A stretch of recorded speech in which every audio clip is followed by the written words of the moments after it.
enter a vehicle to go and your pregnancy ah god.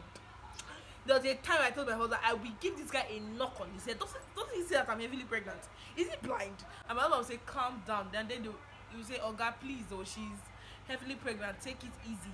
And you say the guy again, Oga, not my fault, don't be me to the road, don't be me Nigerian government. Hi guys, welcome back to my YouTube channel, okay? If you are just joining me, we are watching Moments with Koe Abdullah, and I'm glad to have you here with me today. Alright guys, today I'm going to be discussing something very chill, something very cute, something very interesting. I'm talking about the craziness of pregnancy. In case you have plans to become a mommy, just best believe, or rather get ready, because these are the things you're gonna be experiencing. And you know, this video is basically trying to prepare you for what is ahead. Trust me guys, best believe I came with receipts, so I'm not just talking, right? These are legit the craziness you will see during pregnancy and all of that. You know, in my other video I've come to talk about postpartum stress and all of that stuff, but today I'm talking about pregnancy craziness. Okay, I see this list, I'm not joking, these are crazy shit, man, crazy. Alright guys, number one on the list is take anti-malaria drugs. Yeah, yes, I kid you not, this is good for you, right? It's for your own good, right? But is this really the best plan of action? Because these anti-malaria drugs tend to do the most craziest things. Literally, it can literally make you sick. I mean, you cannot do without taking them. That's the funny part. You cannot do without taking them. You just have to, right? But they'll make you feel sick. I mean, I'm already pregnant. Why do I want to have to go through the stress of taking anti-malaria drugs? That's the craziness, right? That's just it. It's for your health, it's for your own good, it's for the good of your baby and all of that. But well, let's just say it is what it is. You cannot avoid it. You must take it. You must feel sick, because it's going to make you sicker, if that's a word, or it's going to make you more sick than you already feel. Another thing is that you are always hot. You would always be hot. You cannot avoid it. You cannot take it. I remember there were times I would just wake my husband up at night and I'll be like, babe, are you feeling what I'm feeling? Like, are you as hot as I am? And you'll be like, babe, there's nothing wrong with the weather. The funny thing is, sometimes the weather is so chilled that he's literally looking for a way to go under the duvet and all of that stuff. But me, nah, not me, fam. I'm gonna be sweating it out. Like, literally, I'll be so hot. I used to tell my husband that I'm having inner heat, because I don't know where the heat is coming from, but I'm sure hot, period, and that's it. Another thing is that there's this thing where you are not expected to lay on your back when you are 20 weeks pregnant and above, right? When you get to your 20 weeks, they automatically start saying you are not expected to lie on your back. What everyone expects is that you are sleeping. You're never expected to lie on your right hand side, you're supposed to lie on the left hand side. Apparently there's an entire theory of, if you lay on your back, you're going to stop the oxygen that is flowing from you to your baby. Literally, you're going to cut the oxygen, meaning your baby is going to go to the afterlife, and you don't want that. So that puts enough scare in women that they checkmate every time they are asleep and all of that. Guys, me, it was really hard for me, I kid you not. I had to learn how to sleep on my side, especially because my natural way of sleeping is on my back, period. If I'm too tired, then I sleep on my tummy, and you know, because I'm pregnant, I'm not even expected to sleep on my tummy. So I had to learn how to sleep on my left hand side, which was really, really hectic, but I just had to do it for my baby's sake, right? I slept on my left hand side. Even right hand side, I had to avoid it completely. So imagine having to sleep on your left hand side alone for that long. It was crazy, guys. When I gave birth, the first thing I did was to sleep on my back. Next I did was to sleep on my tummy, because I had missed it so much, and it was a huge relief. I kid you not, it was a really, really huge relief. Another thing, is that when you're watching Nollywood, or rather movies in general, when you're watching movies, you see that these women that are pregnant, next thing they're heavy, and the next thing is boom, they've given birth. Like, just like that, they've gone to the hospital, they've given birth. If I hear, guys, it doesn't work like that though. In the real world, it doesn't work like that. Most times, especially for first time moms, these babies are not ready to come down in their 38th or 39th weeks. You will literally see that your baby is taking 40 weeks, 41, thereabout. Most babies, especially for first time moms, tend to arrive on the 40th week or the 41st week. And I kid you not, by 37 weeks, your tummy is already heavy. You're already like You're literally like, oh, I'm fed up. It's okay, I beg. Let's come and get this thing done and over with. This baby should just calm down. And now, because you're already tired of carrying this heavy pregnancy, you have to wait in that tired state for another weeks before this baby decides to calm down. Because these babies of nowadays, they are not willing to calm down so soon. That's just the truth. Contractions. Oh my gosh, you guys, contractions are crazy. They are crazy, crazy long. I kid you not. Like, just when you thought you've got a hang of it, like water has broke, you are on your way to the hospital. In your mind, yeah. And when you get there, you just enter bed, push your baby, and come outside. Best believe, guys, best believe that it does not work that way. What am I saying? Yes, it does not work that way, because by the time your water breaks, I'm going to get to the hospital. Doctor will tell you that, no, that as a matter of fact, it's now you're saying dilating. So women, yeah, would literally leave the hospital, go back home after their water broke. They'll go back home, go to the market, cook soup, eat, because they cannot be bothered. Those are women that have had experiences and they know that these things are normal. But for us, first time moms, no, water breaks and that's it. We are already in chaos. We are already, the baby wants to calm down, the baby wants to calm down. But the truth is, the baby is not coming down anywhere. The baby is never ready, because you have not said dilating. Okwanu now, take me to where you get to eventually start dilating. That's where the craziness gets to its peak. I kid you not, that's when the craziness gets to its peak, because the doctor will start checking you.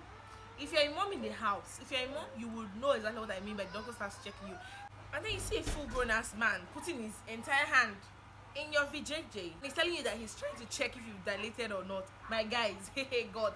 I remember telling my doctor then that, Oga, if I get down from this table, legit, if I come down from this labor and that I'm done with everything, I'm going to deal with you, because what is the meaning of that?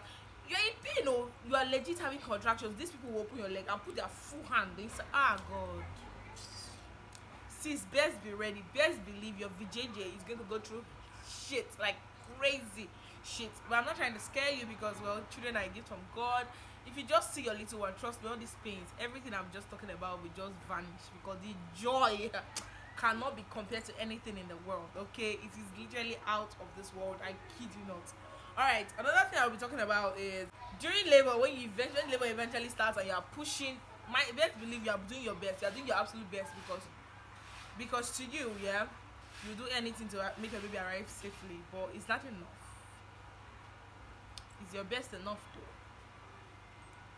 Well, what I'm trying to say is that you'll be doing your best, but it will seem like your best is not best enough. It's not besting at all until God helps your solution and your baby arrives. Okay, because I don't think babies arrive from pushing with your best efforts, because it just get the way it be. Do you understand? It's really not by your own power, to be honest. Having babies is an entire miracle. I kid you not. Okay, and then you know how, or rather, if you have gotten pregnant before, you understand what I'm talking about. You know that late stage of pregnancy that your baby is very heavy. Literally, you feel like you're carrying an entire melon up here, and then you want to get up the use that.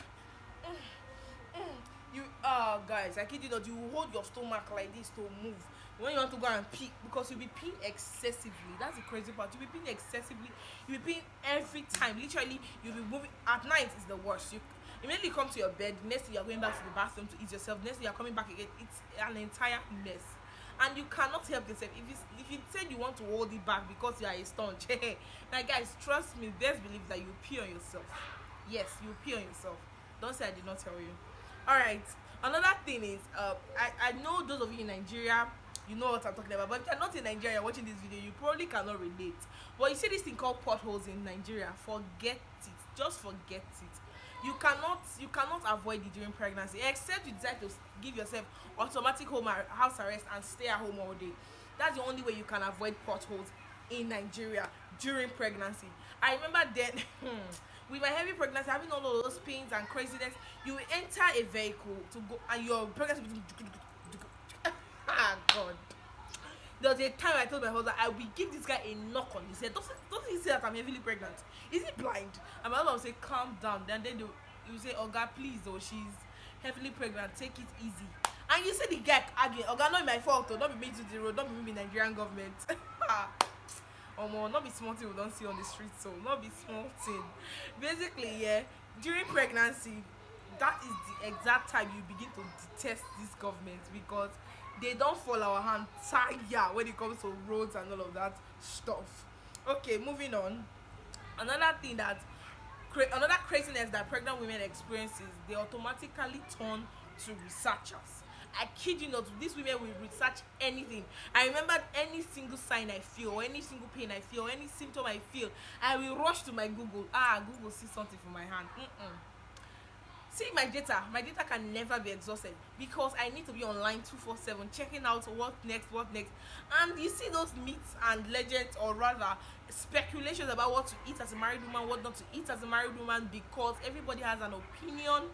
Guys, best believe it's a crazy thing, because everybody has an opinion. You see yourself going to buy stuff and they're like, madam, you don't feature this one, and you'll be wondering like, what are you talking about? I say, no, because of the baby you can't eat this one. And I'm like, wait, who are you, please? What's your role in my life? What makes you feel like you can come and tell me this? They will go as far as telling you that if you're trying to be stubborn, they will like, see, I know they sell, I beg, I know they sell. And you'll be so crazy, you'll be so upset, you'll be like, I don't understand. I really want to pay for it. They say, madam, see, I don't know what you're talking about, but Misha, I know they sell. Because everybody in Nigeria looks out for your baby. See, Nigerians are very sympathetic to pregnant women. They're also very sympathetic to nursing mothers. So, best believe that everybody is going to act as a guide, or be a guard to that child, to make sure the child is safe and healthy before he or she comes out. And that's what they do. Everybody's not telling, you're not supposed to drink Zobo, you're not supposed to take energy drinks, you're not, oh my guys, do you know how many times vendors turned me down because I was trying to get a cold drink because I was really thirsty and I wanted something cold to cool my stomach. I'll say, I want cold water, please. And they're like, no. Cold water is not good for the baby. It's going to make the baby catch a cold when you give birth to the child. Guy, what is your backing? And you see me immediately there and then. I've gone online. I'm like, okay, what's up?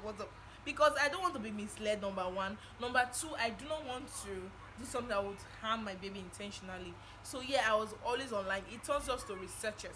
Period. Another craziness is, God, hey, first trimester dreams. See, if you have ever been pregnant, you would know exactly what I'm talking about. See, these dreams, they take you to another dimension. Legit, during my first trimester, I had to ask other people, like, is this how it was for you? Because I was not understanding where I'll be dreaming and I'm super girl in my dream. I'm a superwoman. I'm flying, I'm running, I'm saving lives.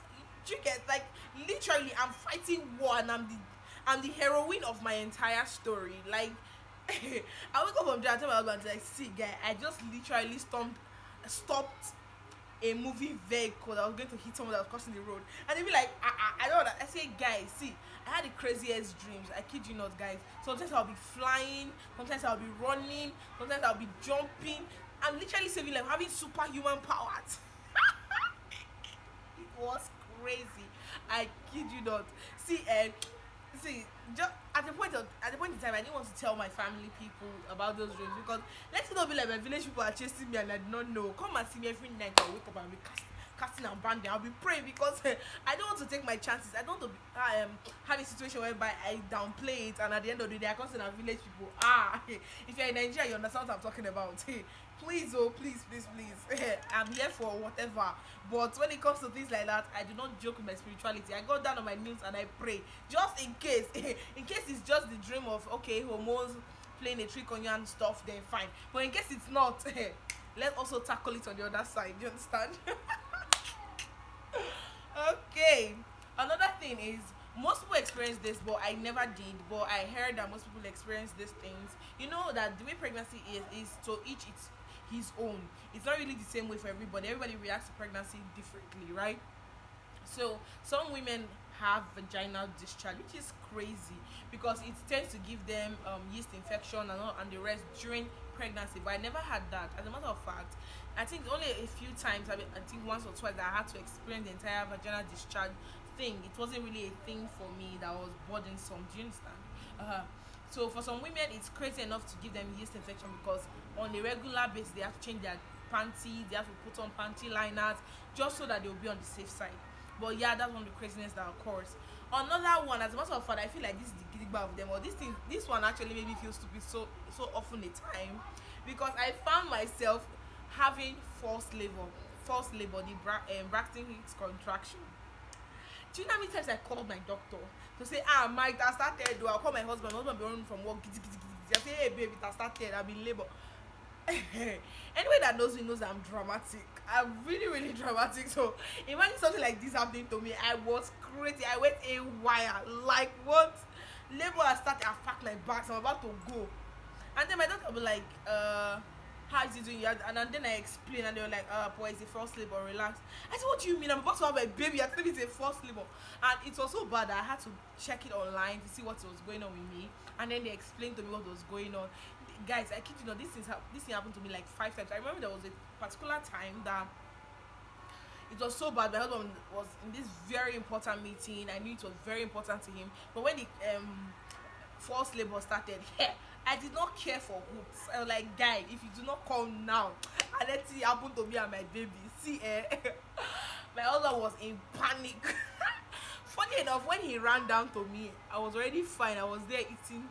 What was I doing? Okay, I was seeing a movie and eating chips and just basically living my best life. And he was like, I thought you told me you're in labor. I said, it turns out that it's one of those forced labor. Guys, it was crazy.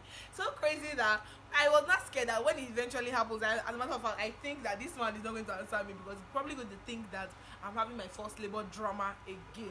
And to be honest, I kid you not, because anyone in his shoes would have done the same thing. Luckily for us, or rather, because what happened was during my 38th week, I slipped and fell. Yes, I slipped and fell on my tummy, so it was really scary. We had to go to the hospital the very next day to confirm if my baby was fine, if I was fine, which helped us to discover that, okay, thank God you came, it was an emergency, and I was immediately induced for labor. And that's how I was induced, and my baby, my sweet bundle of joy, arrived. Else, I'm pretty sure if I had this labor, water break in the house, labor coming and all of that stuff, contraction, all of that stuff, I would have called my husband and he would have thought I was just kidding him again, like the way I used to do with the forced labors. Anyways, guys, that's it on today's episode. I hope that this is able to prepare someone that's looking forward to holding her bundle of joy in the future. Like I said, this pregnancy thing or this entire experiences is to each his own. So if you do not get to experience all of this, kudos to you, girl. I'm happy for you. Well done. But see me right now, hey God, I'm at a place in my life where I cannot be bothered. When I see pregnant women, I'm just like, well done, sis, carry go. But see me, for now, please, I don't hang boots. In the nearest future, please, leave me alone. I can't deal, please, okay? Alright guys, if you are new to my channel and you enjoyed watching, please don't forget to subscribe to this YouTube video, like, okay, and share. Please guys, like, because we are trying to please the algorithm, okay? Like and subscribe, okay? Until we meet next time in my next video, you guys, stay safe and stay blessed. Bye.